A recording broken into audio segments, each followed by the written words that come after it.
J.S. Kairji, former Chief Justice of our country, Speaker Vidhan Sabha, Rana KPG, Deputy Speaker, Sardar Jayab Singh Ji, Minister of Parliamentary Affairs, Brahmendra Ji, Leader of our opposition, Harpal Singh Chima, my colleagues, legislators of the Punjab Vidhan Sabha, distinguished guests, ladies and gentlemen.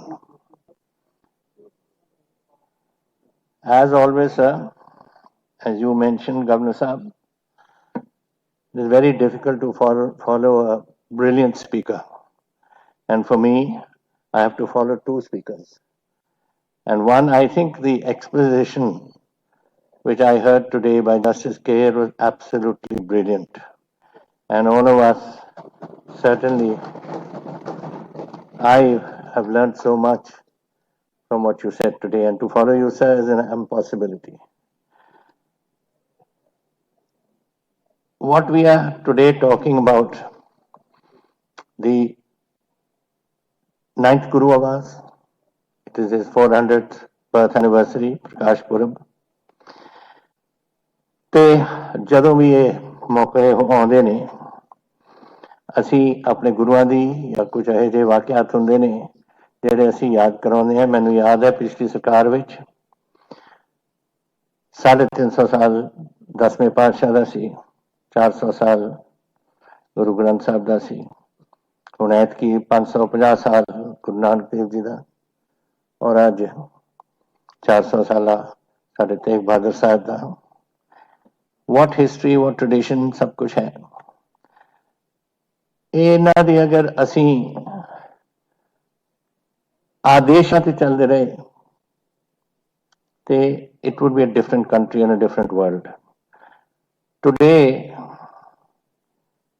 what was his message in his basic message was religious tolerance, and for religious tolerance ਉਹਨਾਂ ਨੇ ਆਪਣਾ ਸੀਸ ਦਿੱਤਾ। And where is this message doesn't remain within the confines of our small Punjab. It goes to the entire nation and across the oceans to the other countries of this globe to understand a message which was given 400 years ago. Are they today following it, or what is happening in the world? Look north of us.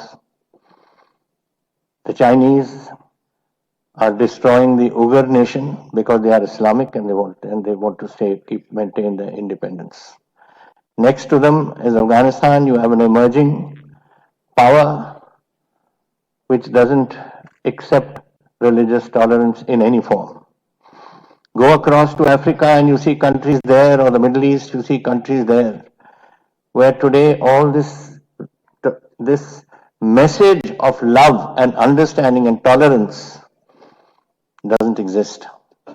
And here, our ninth Guru, Shri Guru Tegh Bahadur Sahib ne ਇਹ ਆਦੇਸ਼ ਸਾਨੂੰ ਦਿੱਤਾ ਸੀ ਅੱਜ ਤੋਂ ਸੈਂਕੜੇ ਸਾਲ ਪਹਿਲਾਂ। So it is a pleasure for me today, sir, to extend to you on this very auspicious occasion as our governor my hearty welcome on behalf of the House. And it is almost providential that you have taken over at a time when the Punjab Vidhan Sabha is meeting in this special session to commemorate the 400th Prakash Purab of Shri Guru Tegh Bahadur Sahib. It is now also my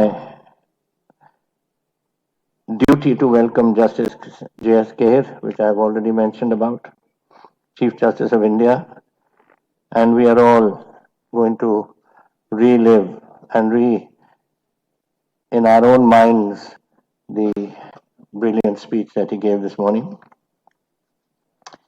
Thank you for coming, sir, and thank you for giving this keynote address and sharing your thoughts with us, which has gone beyond many people, including myself, what you have put to us today. Sir, while the facts about the life and message of Shri Guru Tegh Bahadur Sahib are generally known to most of us, let me take the liberty to share a few relevant details. Born in 1621, he was the youngest son of Shri Hargobind Sahib, our sixth Guru. He was not an heir to his father, for the Guruship went to his nephew Shri Guru Har Rai. He succeeded the eighth Guru, Shri Guru Harkrishna Sahib, after spent many years in a small settlement of Bakala near Amritsar, where he was finally located by Makhan Shah Ji. I would especially like to highlight two aspects about Guru Tegh Bahadur Sahib's life. After the compilation of the Adi Granth, many poems and shloks penned by him were incorporated into our Guru Granth Sahib by his son Shri Guru Dasme Pacha Gobind Singh Ji. The second aspect, which is sometimes less elaborated in popular discourse, is that of the first Guru. The ninth Guru was also a great traveler. He traveled across the breadth of the country, traversing Punjab, Delhi, Uttar Pradesh, Bihar, Bengal, Odisha, Assam, and modern Bangladesh. His son, Gobind Rai, later the 10th Guru, was born in Patna in December 1666. During his eastward travels, I'm sure that his tours helped him experience the diversity of India and helped buttress his inclusive and pluralistic outlook, and gave him the idea that it was a diverse India, but an India which is Indian. Even today, look at our country. We are different religions, we are different castes, we are different creeds. We have Hindus, we have Muslims, we have Sikhs, we have Christians, we have Buddhists, we have Jainis, and yet, when the time comes, we all rise as Indians. And that is something which is Guru Sahib imbibed from his travels all over, that this is what India is about. He also founded the town of, जैसे speaker साहब ने कहा, चक नानकी जरा हुण आनंदपुर साहब के नाम से जाने जाता है, a place represented by the speaker, as I said, which later became the birthplace of the Khalsa. And for me, it is a great honor that before the Battle of Anandpur Sahib, he sent a hukamnama to my ancestor to come and join the battle, which our ancestors did.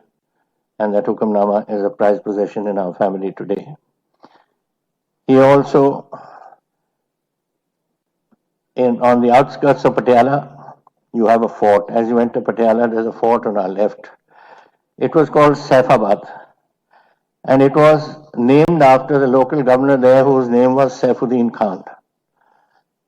He became a disciple of Guru Tegh Bahadur, who came there, and eventually the Mughal governor of Sirhind removed him.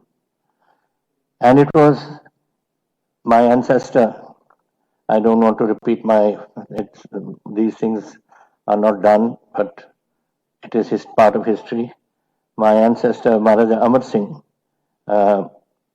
named it Bahadurgarh, and later on his grandson, Maharaja Karam Singh, built a Gurdwara there where Naumi Padsha had come and stayed. Ladies and gentlemen, the faith in this is distinguished by the tradition of martyrdom to uphold principles and righteousness given to us by our Gurus. It is here the history remembers that Guru Tegh Bahadur Ji was, as has been told to you today, with great pride as Hindadi Chadar, for making the supreme sacrifice for the opposing forced conversions and for the protection of religious freedom. And that is exactly what I said today. Is the world following it? Are we in this country following it? Do we have religious freedom? Are we able to express our views in the way that we wish and that it's acceptable to all? I think India is growing, and yet this is a portion that needs to be strengthened. And so must it in the world. If we want world peace, we must have it. I mean, as I mentioned to you, there are places in the world where intolerance is the order of the day. You have people being killed because they belong to another religion. And that is unacceptable to what should be humanity. And I think that is what our Gurus taught us. And here, wherever we are, whether I see when there's a crisis anywhere in the world, you see Sikh organizations coming forward to help. Whether it is a fire or a flood or anything else happens, you see them coming out to help. Now that is all imbibed in us from the teachings of our Gurus. And we have already, the Governor Sahib mentioned to you, Pai Mati Das Ji, Pai Sati Das Ji, Pai Dayal Ji, Das ji कुर्बानियां उन्होंने दित्तियां and नौवें पातशाह शीश दिता पर सिर ना दिता. It goes above my head. His head was carried by another associate, Pai Jeevan Singh Ji, Pai Jeta Ji, जिन्हां नूं जाणदे असीं, to the Guru son, that was then Guru Dasਵੇਂ Paatshah Gobind Singh Ji, from Delhi to Anandpur Sahib. On this occasion, let us pay special tribute to the remarkable bravery and courage of Pai Jeta Ji also. History will always remember him whenever we speak of this tragic event. The relevance, Shri Guru Tegh Bahadur Sahib's life as an embodiment of sacrifice and standing for one's principles, giving his life but not changing his religion. And he wrote that in advance and he sent it to the Mughal emperor, as we were told. He is his supreme sacrifice to uphold the cause of Kashmiri Pandits who feared religious persecution in the Mughal Empire, a unique example in Indian history, for he was unwavering in his percept and faith. His sacrifice was important 3.5 years ago, and it is as relevant today as I've already mentioned. India has its unique cultural tradition, and when we call Indianness, this is the idea of India. Our ancient Indian philosophy tells us, texts have espoused the idea of Vasudeva Kutambakam. The world is one family. Similarly, in the Sikh faith, we have the concept of Sarbatapala, welfare of the entire humanity. It was to uphold the right of people of this land to peacefully follow the faith of their choice that Guru Sahib gave his Shahadat. And by doing so, he set a unique example in history of sacrificing his life, which was taken in a most gruesome and torturous manner. India continues to be a pluralistic country which has the unique distinction of being home to almost every faith in the world. This is what gives India its richness and cultural diversity. The slogan that we often hear and talk about, unity in diversity, is not a hollow or empty slogan. It carries a deep meaning which must be understood and internalized by all of us. We can pay our greatest tribute to Shri Guru Tegh Bahadur Sahib if we all imbibe his universal message of love and religious tolerance and freedom. Ladies and gentlemen, and my colleagues, the life and message of Guru Tegh Bahadur Ji lies at the heart of what we have come to be regarded as Punjabiyat. It comprises our Sanji Tehzeeb, our Ma Boli Punjabi, our close ties of amity and fraternity cutting across people, faiths, castes, and communities. The essence of the Punjabiyat needs to be understood, appreciated, and nurtured carefully. The spirit of Punjabiyat has been taken by our people to all corners of the globe, where they have made a special place for themselves through dint of hard work, enterprise, and sacrifice. Speaker Sahib, this Punjabiyat often is tested by forces that represent a narrow and short-sighted perspective as against the broad, all-embracing vision given to us by our gurus. It is our bounden duty as representatives of the people to guard against such inimical forces very consciously and not to allow our competing political interests to ever undermine the strong foundations of this Punjabi. Politics has its place, but Punjabiyat has its own place. The 400th Prakash Purab of the 9th Guru should help us renew our pledge and to show the people the right path as their rightful leaders and representatives. I trust through this August House we can once again reiterate this message of universal peace and brotherhood on this historic occasion. We have planned to celebrate this occasion very gloriously as we have done in the past.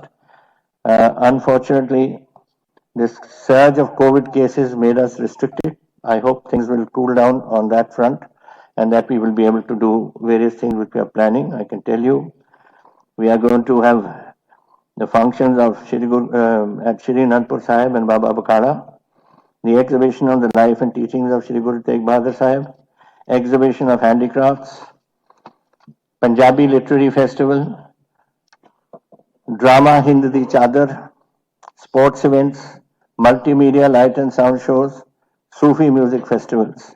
And I'm hopeful that with the blessings of the Vaheguru, that we will be able to fulfill most of these events, even though COVID continues to cast its shadow and there's a strong possibility of the cases increasing again this October.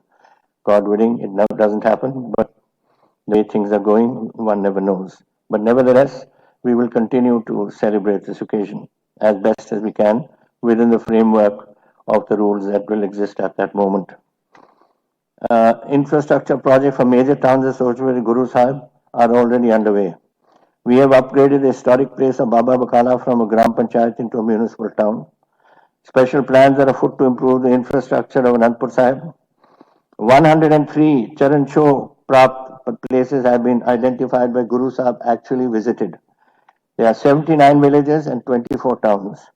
And we have given rupees 50 lakhs per village for its internal development in some form, as they think best, and 1 crore per town for something to be developed there in his memory. We have established the Sri Guru Tegh Bahadur University of Law in Taran district, the first university ever in Punjab, and we are very proud to have announced it just recently. Government has released a commemorative stamp on the occasion. The state government has also released commemorative gold and silver coins on this occasion, and we are conserving and developing the old jail at Basi Patana, where Guru Sahib is reported to have been kept imprisoned on his way to Delhi. I am happy to share that we have already planted more than 1.3 crore saplings in the two Gurpurab celebrations that took place this year, which will be hugely beneficial to Punjab's environment in the long run. We have also forwarded a memorandum to the Prime Minister, a grant to ask for a grant of 938 crore for various infrastructure projects in the state. As I conclude, sir, let me say how humbled I feel as being part of this august house and our collective effort in paying tribute to our great Guru. The presence of Justice K. remained amidst us, and the message sent by His Holiness the Dalai Lama, who could not join us today but has sent his blessings, add to the stature of today's session. I am happy that the Government of India has also decided to observe this historic occasion in a befitting manner. The state government will also do its best to take the message of the great Guru to not only across the country, but also to different parts of the globe where we have followers settled today. I don't think there's any country in the world where you don't have Punjabis settled today. The message of Guru Sahib is universal and deserves to be disseminated to the humanity at large. Speaker Sahib, I send my heartfelt greetings to the people of the state and to my fellow Punjabis settled in different parts of India and the world. And I pray that Akal Purkh may bless our state and its people and the humanity with peace, good health, happiness, and keep us forever in Chardi Kala. Vaheguru Ji Ka Khalsa, Vaheguru Ji Ki Fateh, Jai Hind.